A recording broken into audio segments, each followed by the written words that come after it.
boys and girls. This is Mrs. Hess, and we're going to do the next chapter in the BFG by Roald Dahl and illustrated by Quentin Blake. This is chapter 13, A Trogglehumper for the Fleshlumpeater. They's always having 50 winks before they go scumpering off to hunt human beings in the evening, the BFG said. He stopped for a few moments to let Sophie have a better look. Giants is only sleeping every then and now, he said. Not nearly as much as human beings.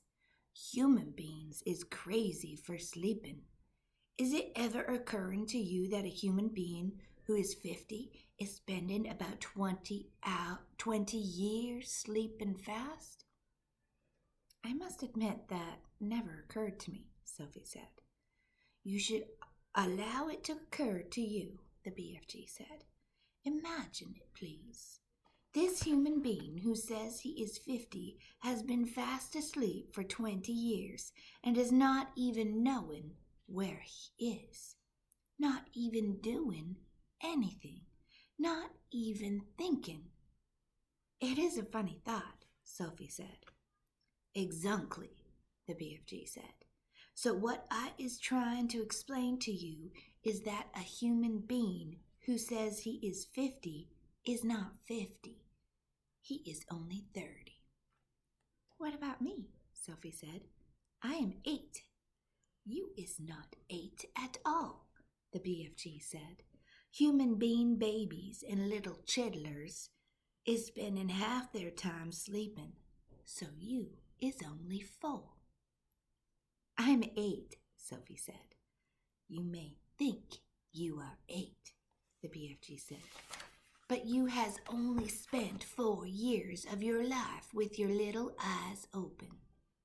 You is only 4, and please stop haggling me. Twitchy little snapper whippers like you should not be haggling around with an old sage and onions who is hundreds of years more than you. How much did giants sleep? Sophie asked. They is never wasted much time snozzling, the BFG said. 2 or 3 hours is enough. When do you sleep? Sophie asked. Even less, the BFG answered. I is sleeping only once in a blue baboon. Sophie, peeping out from her pocket, examined the 9 sleeping giants. They looked even more grotesque now than when they were awake. Sprawled out across the yellow plain, they covered an area about the size of a football field. Most of them were lying on their backs with their enormous mouths wide open, and they were snoring like foghorns. The noise was awful. Suddenly, the BFG gave a jump in the air. By gum frog, he cried. I is just having the most wopsy-whiffly idea. What? Sophie said. Wait, he cried.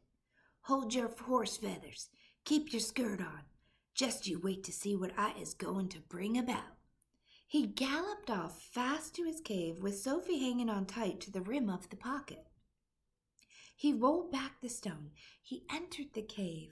He was very excited. He was moving quickly. You stay where you is in my pocket, Huggy Bee, he said. We is doing this lovely bit of buck swashling both together. He laid aside the dream-catching net, but hung on to the suitcase. He ran across to the other side of the cave and grabbed the long trumpet thing, the one he had been carrying when Sophie had first seen him in the village. With the suitcase in one hand and the trumpet in the other, he dashed out of the cave. What is he up to now? Sophie wondered. Peep your head up good, the BFG said. Then you will get a fine winkle of what is going on. When the BFG came near to the sleeping giants, he slowed his pace. He began moving softly. He crept on his toes towards the ugly brutes. They were still snoring loudly. They looked repulsive, filthy, diabolical. The BFG tiptoed around them. He went past the gizzard gulper, the blood bottler, the meat tripper, the child chewer. Then he stopped. He had reached the Fleshlumpeater. He pointed at him, then he looked down at Sophie and gave her a big wink. He knelt on the ground and very quietly he opened the suitcase. He took out of it the glass jar containing the terrible, nightmarish Trogglehumper.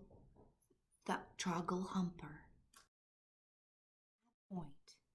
Sophie guessed what was going to happen next. Ouch, she thought. This could be rather dangerous. She crouched lower in the pocket so that only the top of her head and her eyes were showing. She wanted to be ready to duck out of sight very fast should anything go wrong.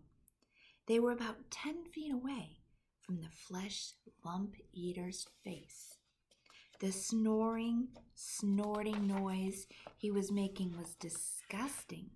Every now and again, a big bubble of spit formed between his two open lips, and then it would burst with a splash and cover his face with saliva. Taking infinite care, the BFG unscrewed the top of the glass jar and tipped the squiggling, squirming, faintly scarlet Trogglehumper into the wide end of his long trumpet. He put the other end of the trumpet to his lips. He aimed the instrument directly at the Fleshlumpeater's face. He took a deep breath, puffed out his cheeks, and then woof, he blew. Sophie saw a flash of pale red go darting towards the giant's face. For a split second it hovered above the face. Then it was gone. It seemed to have been sucked up by the giant's nose. But it had all happened so quickly, Sophie couldn't be sure. We had better be skiddling away quick to where it is safe, the BFG whispered. He trotted off for about 100 yards, then he stopped. He crouched low to the earth. Now, he said, we is waiting for the gun and flames to begin. They didn't have long to wait. The air was suddenly pierced by the most fearful roar Sophie had ever heard, and she saw the Fleshlumpeater's body, all 54 feet of it, rise up off the ground and fall back again with a thump. Then it began to wriggle and twist and bounce about in the most violent fashion. It was quite frightening to watch. Yow! roared the Fleshlumpeater. Yow! Woo! He's still asleep, whispered the BFG. The terrible Trogglehumper nightmares beginning to hit him. Serves him right, Sophie said. She could feel no sympathy for this great brute who ate children as though they were sugar lumps. Save us! Screamed the Fleshlumpeater, thrashing about mildly. He is after me! He is getting me! The thrashing of limbs and the waving of arms became more violent by the second. It was an awesome thing to watch, such a massive creature having such mighty convulsions. It's Jack! bellowed the Fleshlumpeater. It's the gruesome, grunchiest Jack! Jack is after me! Jack is crackling me! Jack is spike sticking me! Jack is splash plunking me! It is terrible frights whipping Jack! The Fleshlumpeater was writhing about over the ground like some colossal tortured snake. Oh, spare me, Jack! he yelled. Don't hurt me, Jack! Who is this Jack he's on about? Sophie whispered. Jack is the only human being all giants is frightened of, the BFG told her. They's all absolutely terrified of Jack. They's all hearing that Jack is a famous giant killer. Save me! screamed the Fleshlumpeater. Have mercy on this poor little giant, the beanstalk. He is coming at me with his terrible spike-sticking beanstalk. Take it away, I is begging you. Jack, I is praying you not to touch me with your terrible spike-sticking beanstalk. Us giants, the BFG whispered, is not knowing very much about this dreaded human being called Jack. We is knowing only that he is a famous giant killer, and that he is owning something called a beanstalk. We is knowing also that the beanstalk is a fearsome thing, and Jack is using it to kill giants. Sophie couldn't stop smiling. What is it you griggling at? The BFG asked her, slightly nettled. I'll tell you later, Sophie said. So here's a picture of the Fleshlumpeater in his nightmares. There they are, Sophie and the BFG just kind of smiling about it. The awful nightmare had now gripped the great brute to such an extent that he was tying his whole body into knots. Do not do it, Jack, he screeched. I was not eating you, Jack. I has never eaten human beings. I swear I has never gobbled a single human being in all my wholesome life. Liar, said the BFG. Just then, one of the Fleshlumpeater's flailing fists caught the still fast asleep, meat-dripping giant smack in the mouth. At the same time, one of his furiously thrashing legs kicked the snoring, gizzard-gulping giant right in the guts. Both the injured giants woke up and leapt to their feet. He is swiping at me right in the mouth, yelled the meat dripper. He is bung-swaggling me smack in the guts, shouted the gizzard gulper. The two of them rushed at the Fleshlumpeater and began pounding him with their fists and feet. The wretched Fleshlumpeater woke up with a bang. He awoke straight from one nightmare into another. He roared into battle, and in the bellowing, thumping, rough and tumble that followed, one sleeping giant after another either got stepped upon or kicked. Soon all 9 of them were on their feet, having the most almighty free-for-all.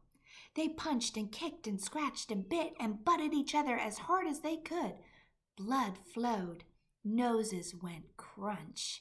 Teeth fell out like hailstones. The giants roared and screamed and cursed, and for many minutes the noise of battle rolled across the yellow plain. The BFG smiled a big, wide smile of absolute pleasure. I is loving it when they is all having a good tough and rumble, he said. They'll kill each other, Sophie said. Never, the BFG answered. Those beasts is always bishing and walloping at one another.